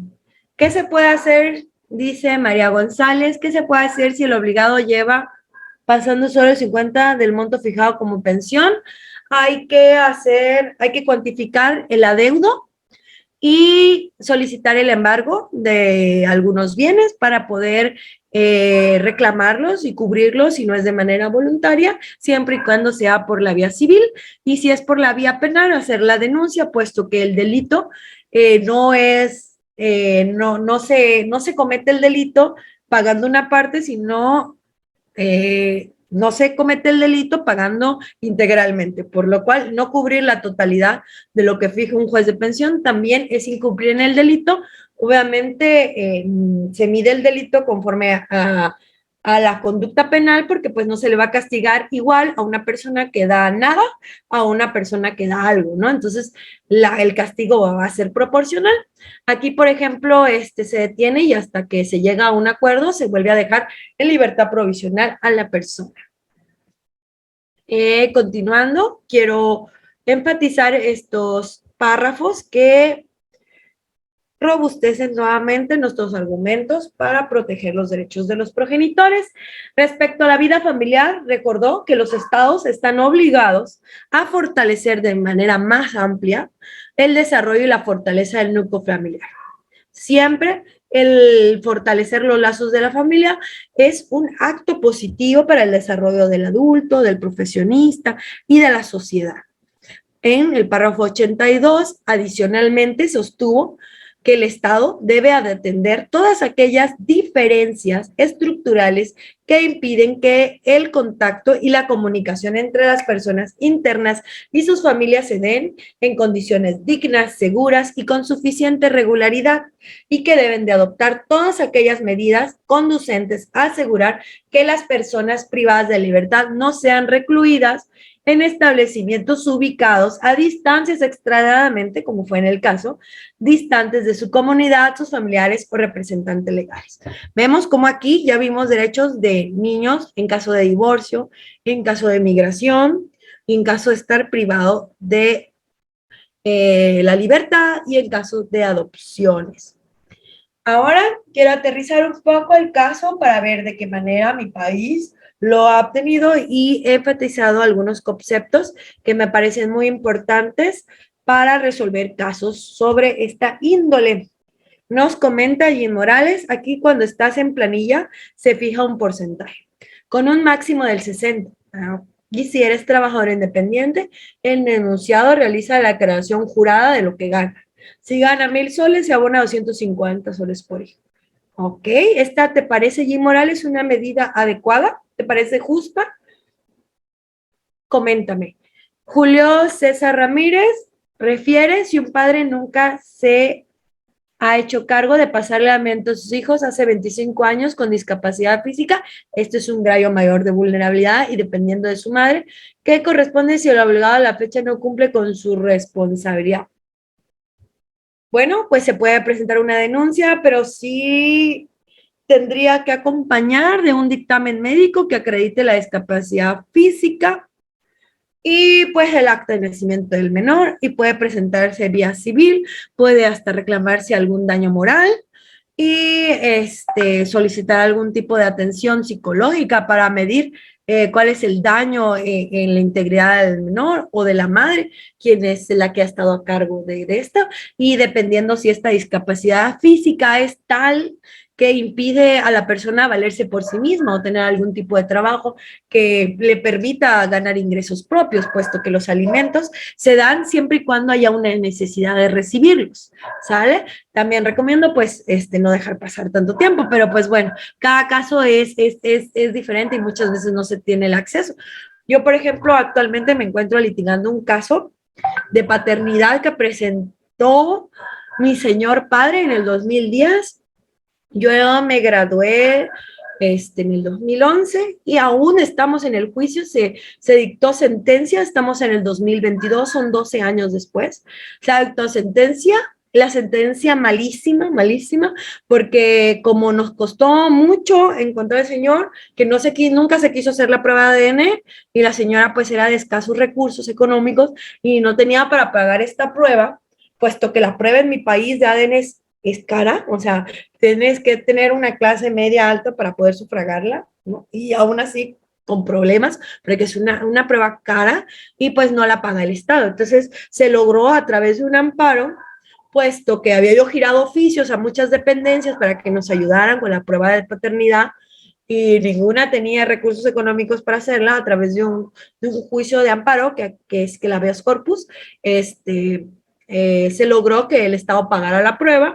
El señor nunca se presentó y entonces en una de los apercibimientos finales era que si no se presentaba ante la fiscalía a hacerse la prueba, pues se iba a tomar que era el padre, se tomó que era el padre, pues faltó, y dictaron sentencia inmediatamente con estudios y valoraciones económicas hechas en el año 2010-2011, cuando fue que empezó el juicio y entonces nos tuvimos que ir a la apelación, que es la segunda instancia, y pues sí determinó porque le dieron ya de cuenta que solicité alimentos provisionales cuando se determinó que era el padre y me fijaron una cantidad, 5,000 pesos mexicanos mensuales, y cuando se dicta la sentencia, el mes después, sin haberse desahogado ninguna otra prueba más, le bajan la pensión a 3,000, y entonces digo, ¿por qué? O sea, ¿bajo qué elementos el juez decidió bajar la pensión cuando no hubo ninguna otra prueba? Entonces, ahí denotó que la pensión estaba a capricho del juzgador, o sea, estaba de buenas cuando dijo 5,000 y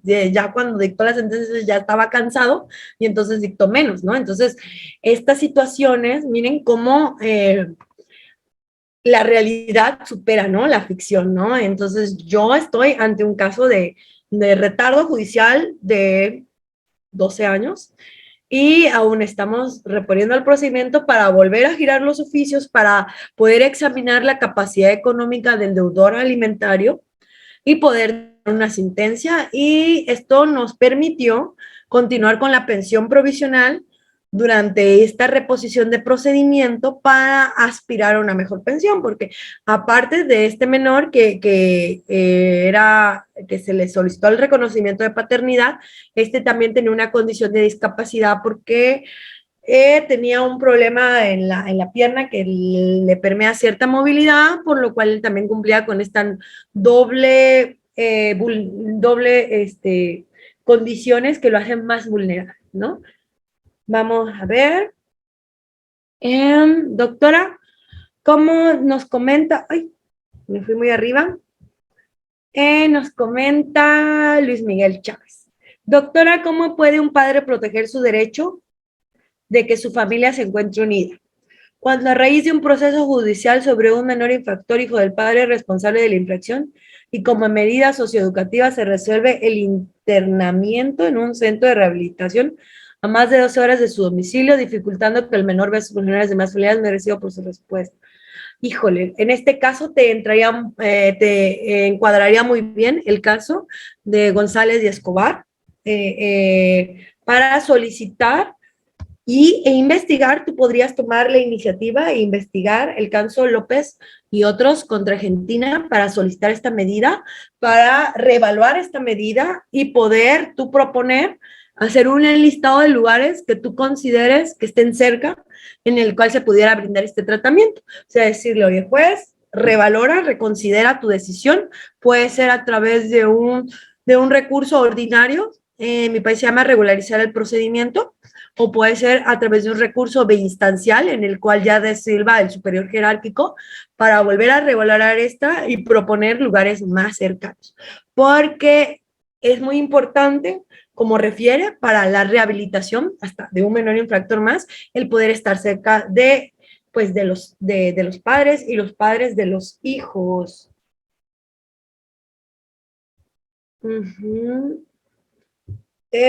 Si un padre...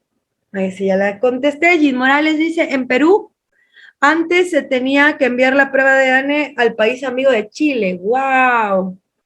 Eso sí está más lejos. Y demoraba mucho, claro. Ahora existen varios laboratorios en mi país, pero sí tienen un valor, creo, de $1,500 a personas, $5,000.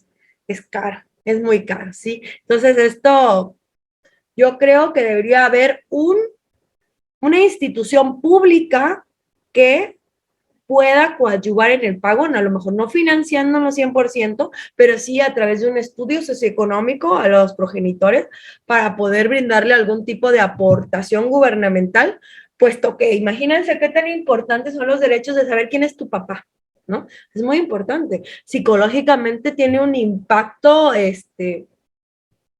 definitivo en tu psique, ¿no? En tu salud mental, ¿no?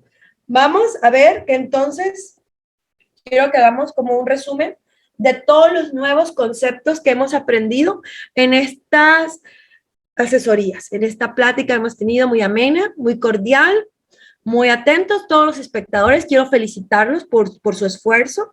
Sé que esto no es sencillo y quiero que todos se sientan muy, muy, muy, muy contentos con estas pláticas y charlas que tienen el objetivo de enaltecer la cultura jurídica y mejorar las condiciones de todas y de todos, ¿no? A través de un amparo indirecto en revisión 1958-2017, nuestra Suprema Corte de Justicia de la Nación, bueno, de México, resolvió y determinó que deberían de analizarse ciertas circunstancias cuando se resuelvan casos de guardia y custodia o cuando se resuelvan casos sobre los derechos de los progenitores sobre sus hijos. Una de las prerrogativas que me parece muy importante, porque pues casi todo el contexto familiar está permeado por ideas culturales, por ideas que se han fortalecido en nuestra cultura, ¿no? Porque pues nuestras costumbres son las que han decidido, o nuestras costumbres son las que marcan, ¿no? Nuestras pautas de conducta, ¿no? Entonces, pues hemos venido en un sistema pues patriarcal, en el que muchas veces las mujeres no jugábamos un papel económico, estábamos rezagados al papel de los cuidados, y pues hace muchos años pues no habían ni derechos de las mujeres, no habían derechos de las mujeres a ser titulares del patrimonio, y así pues han venido diferentes vicisitudes que han permeado a nosotros de conceptos, ¿no? De conceptos que tratan de que estos conceptos o ideales utópicos englobemos nuestra realidad a ideas, en lugar de que la realidad empape, que la realidad pueda ser regida o regulada a través de ordenamientos que sean ideales para las circunstancias. Este tipo de ideas se llaman estereotipos. Los estereotipos son ideas preconcebidas de ciertas personas que tenemos en razón de su género, ¿no? Por ejemplo, las mujeres son mejores limpiando y los hombres son mejores trabajando, ¿no? Las mujeres usan color rosa y los hombres usan color azul. Los hombres juegan fútbol y las niñas juegan a las muñecas, ¿no? Esos son estereotipos. Entonces, cualquier resolución judicial no puede estar permeada de estereotipos. Debe de tener mucho cuidado el juzgador de que entre sus argumentos en los que funde su decisión final y en los que funde sus medidas precautorias no estén empapadas de estereotipos. Hay que tratar de identificarlos y combatirlos. Además, deben de estudiarse siempre las circunstancias particulares del caso. Es lo que le refiero. Hay que llevar la realidad al juzgado. La realidad. Porque cada realidad es diferente y mire, a mí me pasa. Tengo una entrevista con un cliente y uno se va agarrando experiencia conforme a las capacitaciones, a las entrevistas que uno va haciendo, porque al principio cuando pues empecé como abogada pues en las entrevistas, pues yo escuchaba lo que ellos me querían decir y pues yo creía que esa era la verdad absoluta, ¿no? Y entonces conforme se iba desarrollando el proceso, salían nuevos hechos que no eran integrados, ¿no? Que ya había un proceso judicial anteriormente, y que creían que no había relevancia, ¿no? Que a lo mejor la persona vivía en otro país o que el niño sufría violencia. O sea, hay particularidades de los hechos que a veces no cuentan los clientes porque ellos no tienen idea de todo esto que nosotros ahora ya conocemos, que se debe de estudiar para resolver diligentemente, que es el término que la Corte ha interesado, la debida diligencia, y entonces hay que estudiar las particularidades del caso. Hay que llevar el seno familiar a la familia. Y siempre a través de pruebas, ¿no? Porque todo lo que sea, el que afirma está obligado a probar y los hechos negativos no se prueban. Además, deben de analizarse a los progenitores. Siempre debe hacerse un estudio psicosocial, dónde trabajan, con quiénes viven los menores, en qué casa viven, qué religión, a qué horas estudian, cuál es la dinámica de la familia, quién le prepara el desayuno, si le hacen lonche al niño, si le ayudan a hacer tareas, si lo llevan a cantinas, si quien lo cuida realmente es el tío, si el padre tiene la tuición solo para molestar a la mamá, si el niño recibe castigos corporales, si el niño, yo he implementado hasta en casos en los que, porque es fácil resolver casos en los que hay un papá malo y una mamá mala, o una mamá mala y un papá malo, pero en el caso de los de que los dos son buenos, o sea, en que hay papá bueno y mamá buena, o sea, esos son los más complejos, ¿no? Porque pues tienen los mismos derechos, entonces ahí es donde encuentran los procesos más difíciles, y entonces hay que analizar a los progenitores. Y lo que yo voy a puntualizar, que para mí es el aspecto más importante, es escuchar a los menores, que los menores siempre sean escuchados, porque hay algo que se llama alienación parental, que es cuando los adultos manipulan a los niños y les inculcan ideas, ¿no? Tu papá es malo, tu papá se fue porque no nos quiere, ¿no? Tu mamá es una puta, tu mamá no es una persona de corazón, ¿no? Entonces, también existen valoraciones psicológicas para escuchar a los menores, porque puede ser que el niño durante el camino dijeron, te voy a dar una paleta si dices que quieres estar conmigo, te voy a dar, porque es real, o sea, lo toman como si fuera un concurso, ¿no? Así de que con quién me lo quedo, en lugar de los papás pensar qué es lo mejor para mi hijo, ¿no? Entonces, hay que escuchar a los menores y con estas dos herramientas analizar a los progenitores, ¿no? Dónde trabajan, su edad, con quiénes se desarrollan, cuáles, si tienen hábitos de embriaguez, hábitos de drogas, sí, o sea, todo se tiene que analizar, valoración psicológica al padre y escuchar a los menores, y así vamos a lograr mejores condiciones de vida. ¿Y qué tan importante es esta materia? Por ejemplo, en México existen 700,000 problemas familiares al año, por lo cual la materia familiar debe tener una especial atención por parte del Estado y por parte de nosotros, los que somos coadyuvantes en la administración de justicia. Y me encanta esta herramienta que señala la Suprema Corte de Justicia de la Nación, que es el análisis de razonabilidad. Un análisis de razonabilidad es cuando el juzgador, al momento de fundar y motivar su sentencia definitiva, debe dar más y mejores razones que solo aplicar una norma. Es decir, con quiénes se quedan los niños y por qué. ¿Cuánto va a dar de pensión y por qué? ¿Bajo qué argumentos? ¿Qué pruebas? Ya no van a haber, no debieran, porque sí hay, ¿no? No debieran haber cosas como paulatinas o especulativas para poder decidirlo. Ya no vamos a pensar en números, ya no vamos a pensar en personajes, en porcentaje, vamos a pensar en hechos, ¿no? Porque existe la máxima del derecho que debe de prevalecer. Dame los hechos y te diré el derecho. Nos comenta Walter Napuri, en Perú el Poder Judicial asume el costo total, wow, de la prueba de ADN, pero no se conoce el procedimiento correcto para conseguir la asistencia del Estado. Excelente, muy bien, Walter. Bueno, entonces está el resultado, pero el camino es sinuoso, puede ser una trampa entonces, porque también luego establecen procedimientos demasiado burocráticos que parecen ser que en lugar de querer que las personas lo hagan, les complican el procedimiento para que no puedan acceder a este tipo de beneficios, ¿no? Es así que hemos dado un recorrido sobre todos los conceptos que marcan sobre los derechos de los progenitores para convivir, y hemos visto todas las sentencias.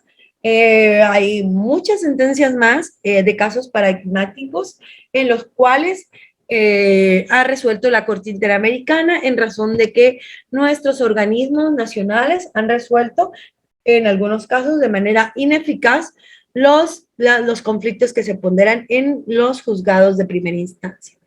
Entonces, quiero escucharlos, quiero que me digan algunos comentarios de esta breve plática que hemos tenido, algunas dudas que quieran comentar. Estamos casi al cierre de nuestra clase.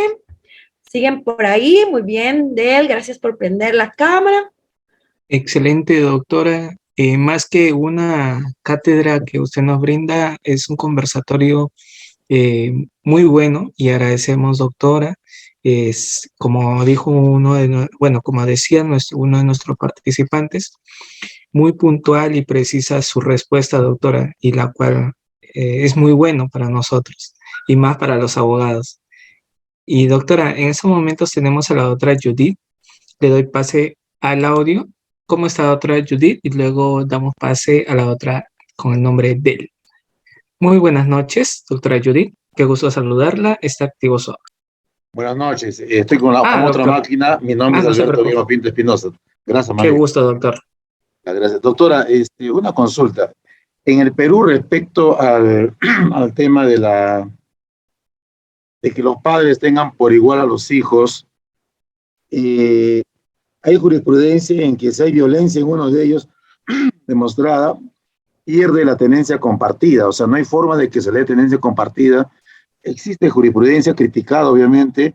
En su país, ¿cómo es el tratamiento de la tenencia compartida jurisprudencialmente? Gracias, doctora.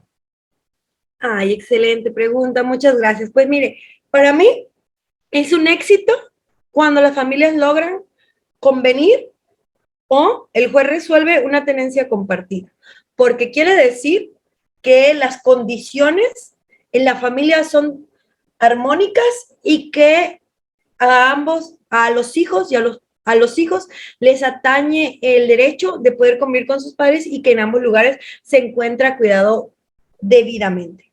Ahora, ¿cuándo no puede haber una tenencia compartida? porque aquí es un poco complejo llamarlo de tenencia compartida, porque cuando hay una tenencia compartida siempre tiene que haber un acreedor y un deudor alimentario, ¿no? O sea, ese es como el primer conflicto que puede haber, porque entonces, ¿quién le va a dar alimentos a quién, no? Entonces, la tenencia compartida es un poco complejo en materia de alimentos. Ahora, también he tenido casos en los que generalmente cuando hay tenencia compartida es por un convenio y se establece de todos modos una pensión a favor y a cargo de alguien. En México se ha establecido que la única manera hay un artículo del Código de Civil en los cuales dan las causales por las cuales uno puede perder el derecho a convivir con los hijos, que son siempre cuando se esté dañando su integridad o su dignidad como ser humano, ¿no? Entonces, cuando haya violencia o otro tipo de condiciones, prostitución, consumo de drogas, comisión de delitos, abuso sexual, pornografía infantil, o sea, hay muchas causas. Cuando se existen estas causas, pues deben de acreditarse, denunciarse y entonces decidir. Y para tener una condenación compartida no existe como tal ese término, sino únicamente existe la guardia y custodia, los regímenes de visita y la patria potestad.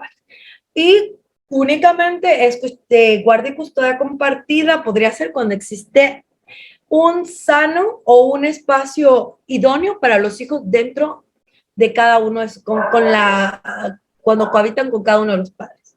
Muchas gracias por la pregunta. Vamos a ver quién sigue. Quiero escucharlos. Excelente, doctora. Tenemos a Adel. ¿Cómo está, doctora? Muy buenas noches. ¿Está activo su audio? Nuevamente, ahí está. Buenas noches. ¿Cómo está? Buenas noches. Un poco a modo de buscar mayor información. La verdad, yo no soy estudiante de Derecho, muy al contrario de Educación, pero he conocido casos en el que el demandado, por ejemplo, tiene trabajo en el sector público, gana muy bien, pero le dan, por ejemplo, fácilmente abogados de oficio. Ahora, otro aspecto muy importante, el demandado, presenta declaraciones juradas falsas, aduciendo que no tiene trabajo estable ni seguro, ni trabaja en instituciones públicas ni privadas, y todo le admiten los jueces, tanto en su régimen de visitas, tanto en sus procesos de demandas de alimentos y sus otros procesos legales, porque tiene diferentes tipos de procesos legales. Y su menor hija, que es un infante aún, o sea, percibe montos mínimos de su pensión alimentaria y encima incumple. Cada 4 meses cumple y cada 4 meses no cumple. ¿Qué se puede hacer en esos casos? Y encima Su audio se entrecortó, por favor, nuevamente. Ahí está. Y bueno, disculpe, y encima de ello, o sea, él es el que demanda por régimen de visitas y todo sale a su favor, o sea, y a la madre ni le notifican, ni se le puede defender, ni nada, o sea, ¿qué se puede hacer y cómo la podemos ayudar en esos casos? Porque prácticamente ni el Centro de Emergencia Mujer le hace caso, ni la Defensoría del Pueblo, ni nada, y en esta situación de pandemia ha sido imposible seguir con sus procesos, ni tener un abogado defensor, ni público ni gratuito, y la verdad, siempre está buscando, ¿no?, alternativas de solución a ese tipo de dilemas, porque el denunciado, el demandado es el que infringe y presenta excusas leguleyadas a sus casos. Gracias. Muchísimas gracias por tu intervención, te felicito por estar interesada, creo que en tus manos también está un gran peso puede ser la parte educativa, muy, muy importante, y muchas veces pues los problemas de la casa se llevan a las aulas, ¿no? Y eso afecta muchas veces el que los niños pongan atención y se concentren, ¿no? En la escuela, ¿no? Entonces, muy bien, te felicito por tu intervención. Quiero darte estas recomendaciones puntuales. Primero, hay que identificar si en el proceso hay sentencia o no hay sentencia. Si hay sentencia definitiva, entonces podemos iniciar un nuevo proceso y solicitar el aumento de la pensión.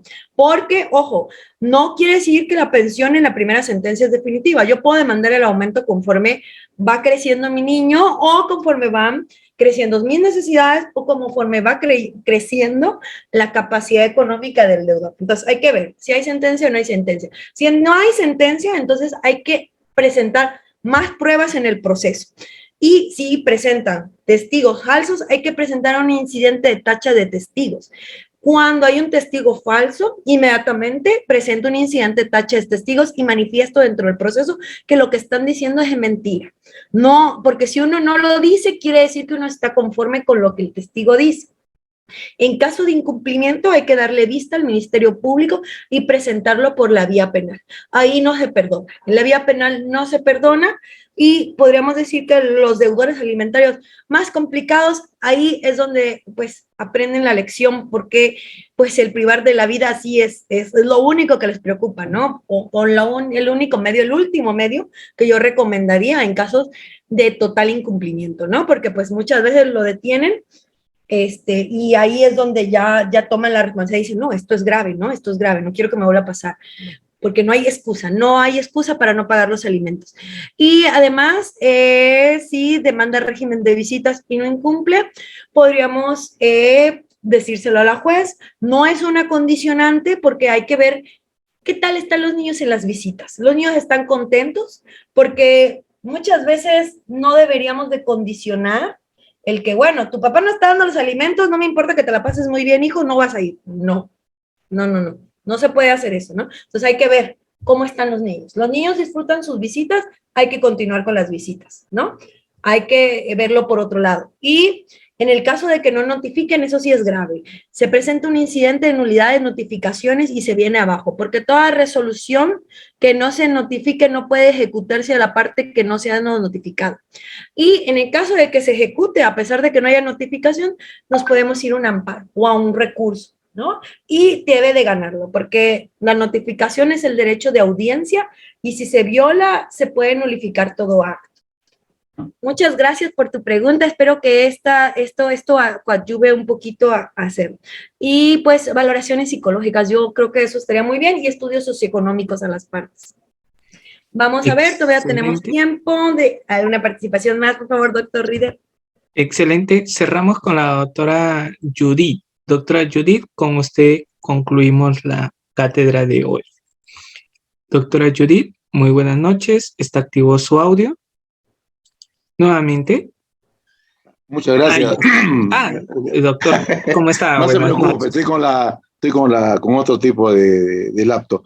Doctora, brillante su participación a estas horas de la noche en Colombia y es un país con mucho nivel en el mundo del derecho, doctora, y en familia también. En el Perú hay un peruano que ha destacado mucho en su momento y él considera, porque ha sido uno de los pioneros, y lo respetamos, el tema de la tenencia compartida. Usted señala que en su país se habla de guarda y custodia compartida, pero a donde quiero llegar es que en la práctica, doctora, se observa que la madre, encima que el padre da la pensión que corresponde, la madre no simplemente no quiere hacerle ver a los hijos. Desde julio del año pasado, por decir un ejemplo, ha sido el cumpleaños de su niño de 3 años, luego el cumpleaños de su niño de 7 años, luego ha venido Navidad, luego el Año Nuevo, y uno como abogado ve al cliente cómo llora en su delante, siendo padre, yo también padre de familia, y hay mecanismos, por un lado ir con una carta notarial, otro lado luchar por la tenencia compartida o régimen de visitas, que la madre a veces un poco obcecada, al no permitir que el padre vea a su hija, a sus hijos, no comprende el daño que hace no solo al padre, a los niños, porque usted sabe más que yo que es importante que aunque estén separados los padres, los niños deben tener convivencia con ambos, para que tenga un desarrollo armónico de su personalidad de manera integral en el corazón, en la mente, en el desarrollo, tomarse un cafecito con sus hijos, ir a pasear con sus hijos, ir a jugar pelota con sus hijos, comerse un chocolate con los hijos, abrazarse en Navidad. Todo eso se pierde el niño porque la madre simplemente dice, no lo puedes ver. Pagas pensión, igual no lo puedes ver. Hazme juicio si quieres. O sea, la madre como que no visualiza el daño que puede repercutir hacia cuando tenga 15, 20 años, entre ellos esa pobreza psicológica de los niños que van creciendo puede generar suicidio. ¿Cómo es el tratamiento en Colombia? Y en Perú hay problemas, obviamente, para atacar esto, donde generalmente en estos casos el padre sufre mucho. De eso no desmerecemos, que hay padres que merecen pues todo el peso de la ley. En estos casos concretos cumple con todo, pero igual no lo puede ver a los niños. En Colombia, ¿cómo es, doctora? Y salidas alternativas concretas, por favor. Muchas gracias por tu pregunta. Pues mire, ahora sí que ahí, en esos casos en los que se ve que es bajo capricho de alguno de los padres, porque puede ser que no sea por género, porque yo creo que también pueden haber padres que pueden haber que no quieran que vean a la mamá y lo tengan, existe la figura de la alienación parental. Es una causa de pérdida de la guardia y custodia, porque aquel progenitor que está atacando psicológicamente al hijo con argumentos para perjudicar la relación y el lazo, ese es una causal para la pérdida.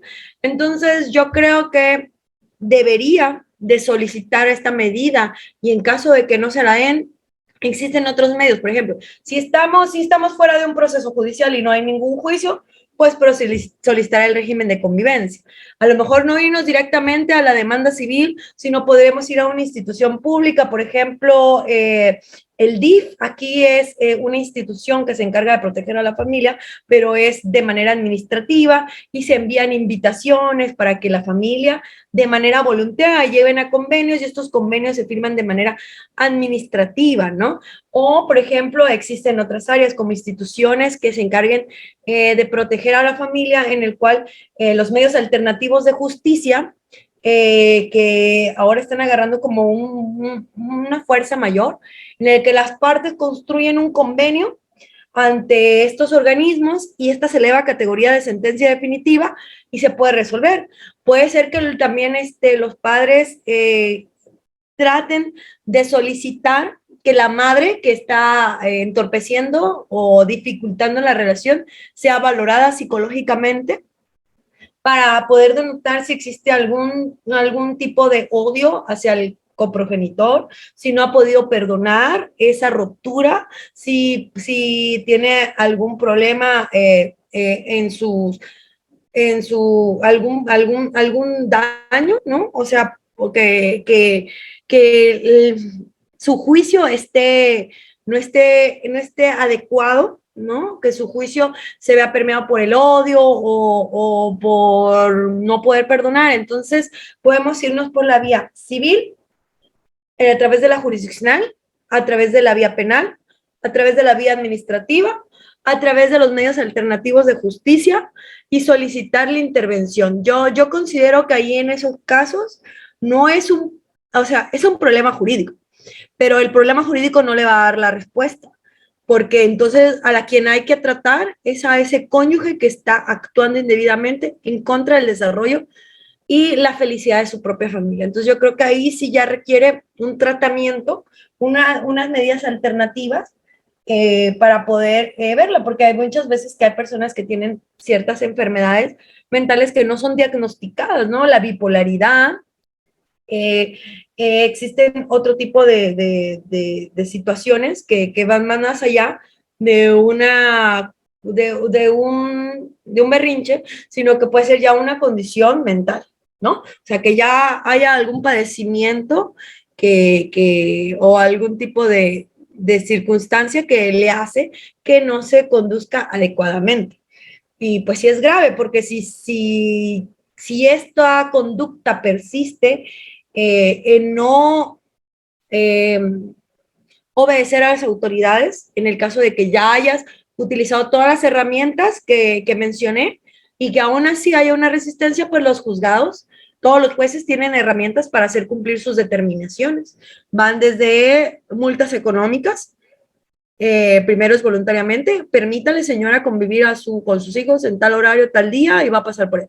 Y entonces no prevé. Entonces yo solicito que sea a través del actuario judicial, por ejemplo, porque los actuarios judiciales tienen fe. Entonces que el actuario pueda ir y ver que no permiten el convivio, ¿no? Y si persiste esta conducta y se acredita a través del actuario judicial, solicitar una medida apremio, que puede ser una multa económica, y si persiste esta conducta de desobediencia, entonces ya ahora sí, ir a una orden de arresto, que esta la puede solicitar tanto vía civil como vía penal. Entonces, espero haber contestado esta pregunta y quisiera terminar diciéndoles esta frase del doctor Alfonso Jaime Martínez Lascano, que es con la que quiero que todos nos despidamos, que existe un espíritu que está recorriendo toda América y es el espíritu de los derechos humanos, y espero que todos nos contagiemos. Muchas gracias por su participación. Les voy a enviar mis diapositivas y cualquier duda, comentario o preguntas, estoy a sus órdenes a través del doctor Reader, por favor.